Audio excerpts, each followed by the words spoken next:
국정원이 북한군 500명 사망설에 대한 첩보를 처음으로 공식 확인했습니다. 북한군 투입 범위는 확대되고 있는 걸로 보이는데요. 현재 우크라이나의 전쟁 상황 짚어보겠습니다. 양옥 아산정책연구원 연구위원과 함께합니다. 어서 오세요. 네, 안녕하십니까. 네, 말씀드린 것처럼 지금 국정원이 북한군 사망설에 대해서 공식 확인을 했는데 일단 구체적인 피해 규모나 부상 정도는 어떻게 알려졌습니까? 예, 일단 최초에는요, 500명 정도의 북한군이 사망했다라는 보도가 나왔습니다. 스톰섀도우 공격으로 이제 병력 집결지를 타격을 했다라는 그런 주장인 것 같은데 이 부분은 솔직히 확인이 안 되고 있습니다. 예. 그리고 되려 지금 이제 구체적인 얘기들, 예를 들어서 이제 사실은 이제 텔레그램 채널 같은 것들을 통해서 그런 내용들이 많이 나오고 있는데 이게 특히 뭐 친러 계열들이 주고받는 내용들을 보고 있으면 사실 그거는 러시아 측에서도 인정하는 내용이라고 봐야 되고요. 자, 어쨌거나 이런 여러 가지 것들을 종합해서 봤을 때 이 스톰섀도우 공격으로 18명이 사망하고 네. 33명이 부상을 했다. 사망자 중에는 러시아군 고위 장성도 있고요.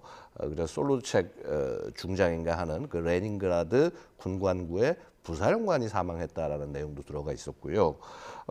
사실 이제 이 사망자 중에 그 사망자 말고 이제 부상자 중 예. 33명의 부상자 중에 북한군 3명이 포함돼 있다.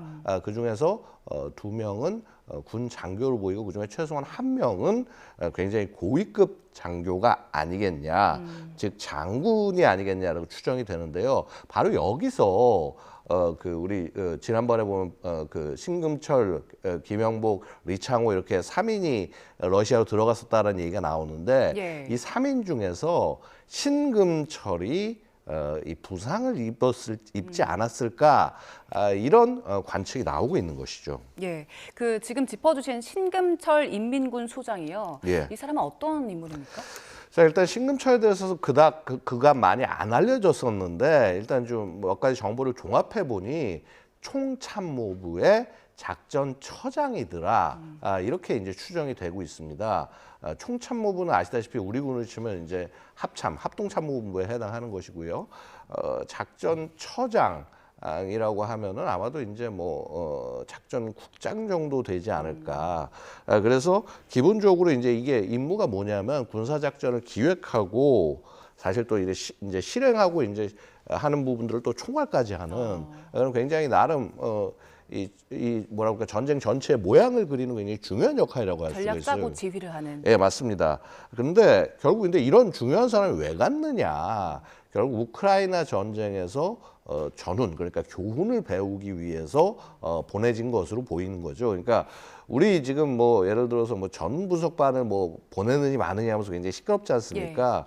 북한은 이미 저기에 전쟁을 수행하고 있는 입장이기 때문에 상대적으로 더 많은 부분을 집중해서 봐야 될 것이고요. 특히 아마도 이제 실제 전쟁을 전체를 어떻게 관리하고 운용하는지부터 시작해서 아주 작은 수준의, 그러니까 소부대의 전술부터 시작해서 다양한 것들을 종합적으로 이제 배워야 되는데 그러기 위해서는 이 인원이 포함되는 것이 아니겠느냐, 이렇게 보여지는 것이고요. 결국은 이 공격을 당한 지역 자체가 공격당한 12발 공격했다라고 알려진 예. 이 지역이 결국 여기가 어디냐면 마리노 지역으로 알려지고 있습니다. 그렇죠?